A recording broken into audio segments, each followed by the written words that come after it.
All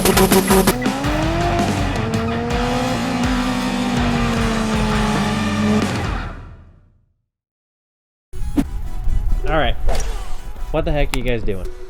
So last time Evan went to the track, he got below a minute 40. Congrats. At Gingerman Raceway. Congratulations. And there's Tim. He's trying to sneak out. Hi, Tim. Hey, bye, Tim. Bye, Tim. So, beat a minute 40, and throughout the day, he's like, man, the rear end is just loose all over the place. Because he went with a bigger front tire. I don't know, what did you have and what did you have? So I had a 15x8 plus 36 offset on a 225/45 15 200 tread wear tire. This past year I upgraded to a 15x9 plus 35 with 245/40 15. This is only for the front, so I have a much staggered front tire setup, wheel and tire setup now, opposed to the rear. So, that being said, I'm like, okay, well, you need more rear downforce. Problem is, all of my wings are big. So you for don't him do to things just small. No, for him to just bolt on my wing, he would start understeering. So we're gonna build a splitter to match the rear wing. Yep. All right. All right, and then this is actually from BC. This was the first iteration splitter that came off of BC. Prior to this design, it was actually basically like a straight, and then it had like a nice sharp angle. So what I did was I actually modified it and basically traced the curvature of my bumper and then cut it out. So definitely a little bit of reimagining, redesigning. Yeah, just trying to make it flow, basically like the front end flow. But I'm assuming it worked. I'm assuming it worked pretty well. Yeah, it did. This past year I ran Grid Life Street class, so I had no aero whatsoever. This was also when I didn't have the wide wheel setup as well. So front wheel drive is not competitive in any of the Grid Life time attack besides Unlimited. But when you're running like a naturally aspirated 4-cylinder, you're basically being outpowered by all the rear wheel drive and all-wheel drive cars. So I just do it for fun. Just try to best my lap and hopefully get like the class front wheel drive record as well. I mean, that's still nothing to slouch about. No, I mean for a 93 Honda Civic that weighs, I think last time I weighed it was 2375 with me in it. So give or take, it's probably with like the new wheel setup, it's right around, I'd probably say about 20, 25, 30 pounds more. So the car makes 240 to the wheels and 180 foot-pounds to the wheels. So and a car that's, like you just said, 2,500 pounds? Yeah, well, it's 2375. 2375? Yeah, so my bad. it's pretty fast. Yeah, dude, that's quick. Yeah. Like, that's got some zip to it. I was going to say, let's see, am I okay to take a little quick peek, see how gutted it is? I think you're locked up a little bit. I like to lock my things. I don't blame you. I would too. He's got to come all the way over here to undo it. Don't want to hit here. But in order for you guys to see, I know it's a little dark, but it is gutted.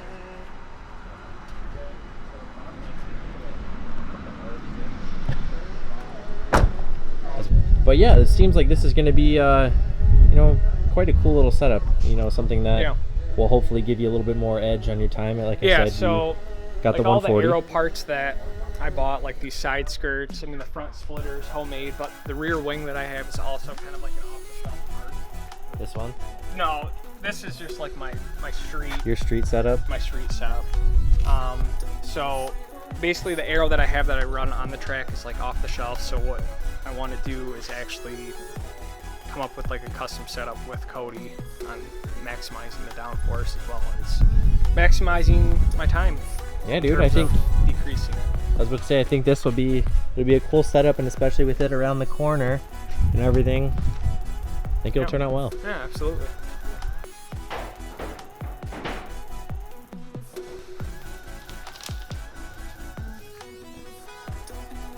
Done is taking the template, cut out all the parts. What you see here is the flat. The tunnels are going to go here, so now that it's all cut out, yeah, the tunnels go in here. So I'll mark everything to the glass table. Then I know where to locate things, and I know where to cut the carbon to, and I know where to locate the tunnels. And basically trace this whole thing around, and then next I'm going to glue down the tunnels according to the marks. Sweet. Flip right here is so this line right here is his bumper's lip. We went 4 inches forward of the lip, which is what the maximum that rules allow. What does that do? Well, the bigger the splitter, the more downforce it's going to make, so they limit that based on classes. Okay. That I didn't know. And to go much bigger with a carbon splitter like this, it would require external supports and or a very expensive splitter design. What I'm doing here is actually relatively cost effective. Should be able to buy this splitter for about $800, which for a tunneled splitter that weighs 5 pounds is pretty inexpensive. Yeah, I'd say that's pretty good.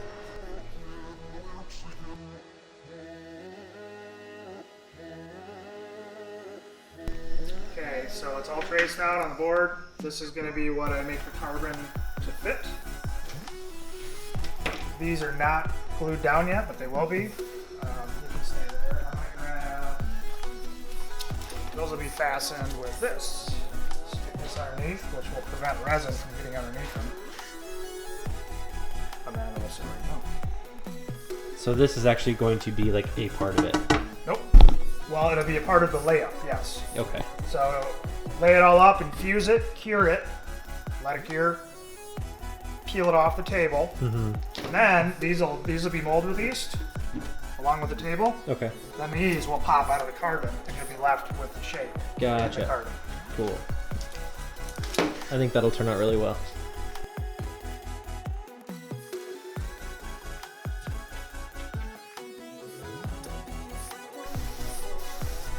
All right, now what are you doing over here?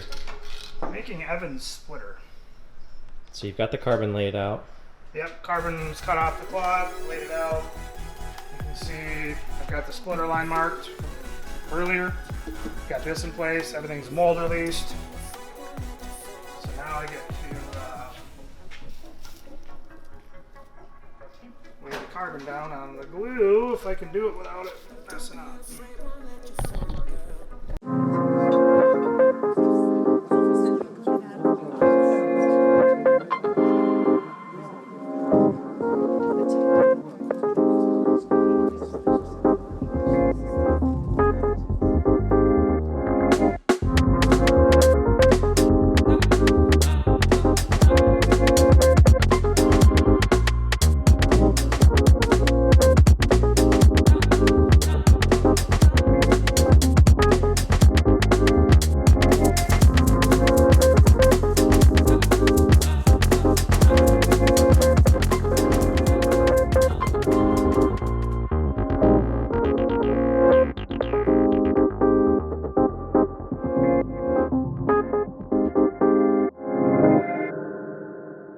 Just like that, he's finished up.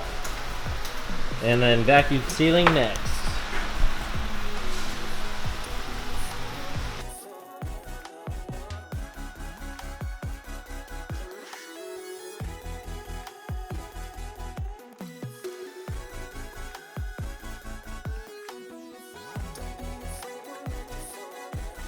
How long do you have to wait to see if it holds? I'll know within 5 minutes. Oh, okay. Just kind of watch it. I think it's a good infusion, just how it went down, you can kind of tell. So Cody was saying like you can see the cord here. You can see the carbon there. You can see the carbon right here. This will be sweet once it's all done. Final phase. Yeah, the final phase, letting everything flow. So I'm getting ready to turn on the pump. We have it mixed. Over here. Pump's on. Remove the clamp. Watch it go in. It's gonna go aggressively.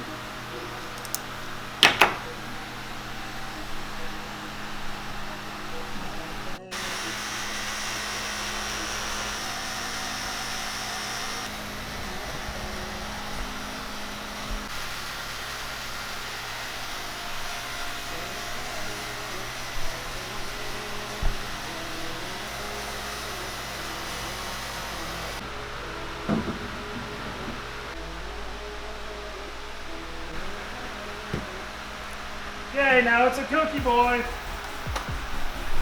All right, so what does covering it up do? Creates a canopy to where the hot plates under here. I was about to say some hot plates. Creates a canopy to where the hot air is trapped underneath the part, and obviously also keeps the part insulated. So this will get hot. It should get to 150 degrees within about 10 minutes here. And as long as it stays within that range, you're good. I don't want it to get anywhere near 200. So let's say he's got the magic thermometer. So it's at 100 already. That's actually probably more, yeah. So 100 degrees already. So I'll monitor that, and then when the the epoxy starts to kick, it gets warm. That's when you got to be careful, because if you're 150 from the plates, as it starts to cure, it'll actually spike 30 degrees. So that's when you get in trouble. When it starts to cure and it gets near 200, then it boils, and then you get weird air pockets. Gotcha. Now we wait and watch. We'll wait and watch and hope for the best. Wait, watch, and pray. All right, Cody said it's done. Evan hasn't seen it yet. All right, Evan. Can't see it yet. You gotta cover your eyes. Yeah, use that computer screen. Here, I got you. Give me your hand. I got your arm. Make sure I don't trip over. It's gonna be like 10 minutes to get this off. That's okay. All right, Evan. It's done. Yeah? Looks awesome. Well, you haven't seen it yet. It's still feeling it. Well, okay. You saw... No, but just like from the pictures and seeing it in person. And it was covered in blankets. Yeah. Definitely get to put it to use Saturday.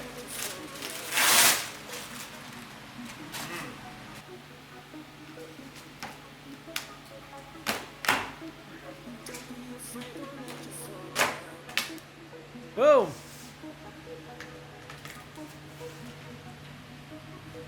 Yes. All she wrote. Now I gotta bust these out. How are you gonna do that? Like that. Pretty much cut that off, Yeah. and then I can access the backside. That's gonna take me up. Well, Evan, you're almost home. I mean, almost done.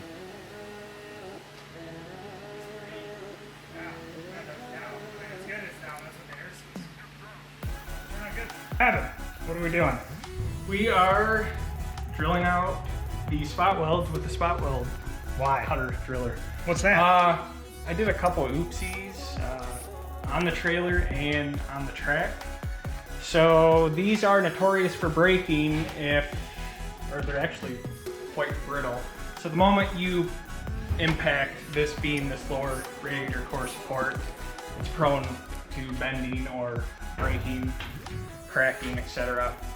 So since they don't offer a full or a lower radiator support like an OEM style, we're just going to make a custom tubular one. Sweet.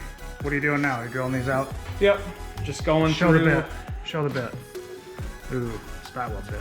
Yep, so what you do is you insert the center into a center punch that I made prior, and you basically get the drill started and then go in slowly, and once when you have it fully inserted, you basically just go to town.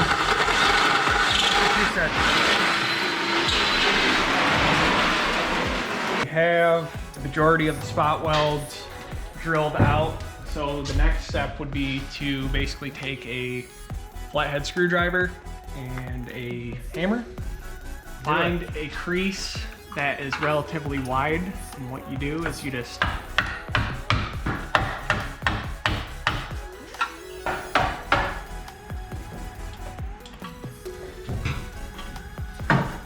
A few moments later.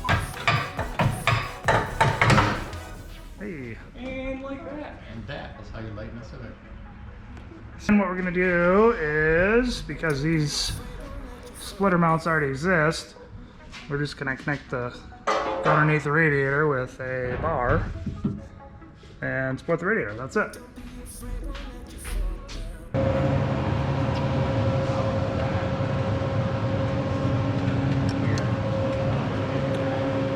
So I've kind of fabbed up the lower port support, and gonna weld it up, and we'll bolt it up in a second.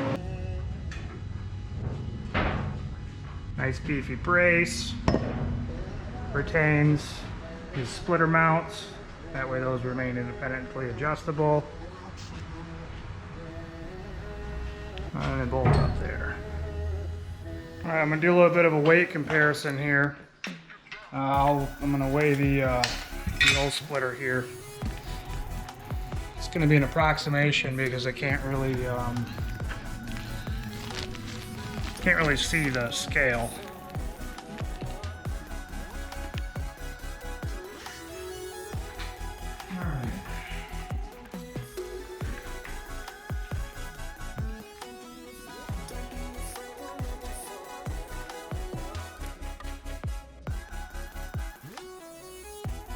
Alright. Looks like about 7 pounds 8 ounces.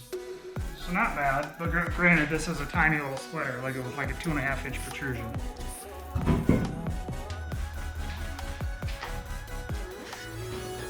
It's definitely heavier, but it's stronger.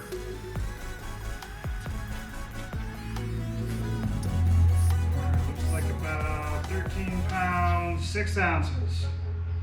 Stronger is gonna make a lot more downforce. You can see also I've trimmed everything to match the profile. I've also already marked the holes for the mounts, so I'm gonna pop those in right now. Why not?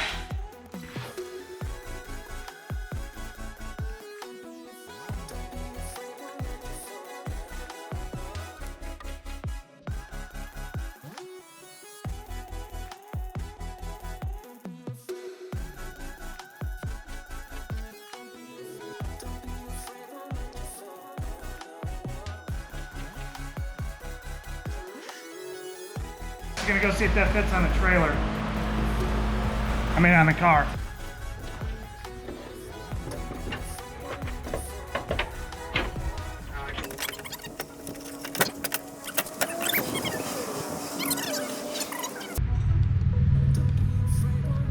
Push. It's a little bit of flex, a little bit too much what I want, so what we're gonna do is come off of this right there with a simple bracket and then go boom down. So here to there, simple bracket, and that'll be plenty enough. Got everything trimmed, cleared. It's a big boy. And this is the lateral support that we added. So there we go, it's mounted. It's awesome. So is that side. We're working real hard out here. Working hard or hardly working? So be. Working hard, that's for sure. Alright, so we got all mounted up.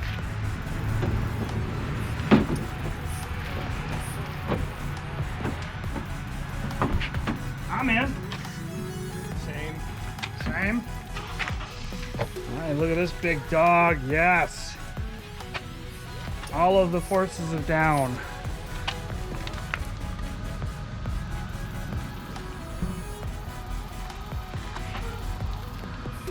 And then we got big diffuser boys right there. Oof. So we're rocking. Evan's heading off the track. Good luck. Thank you.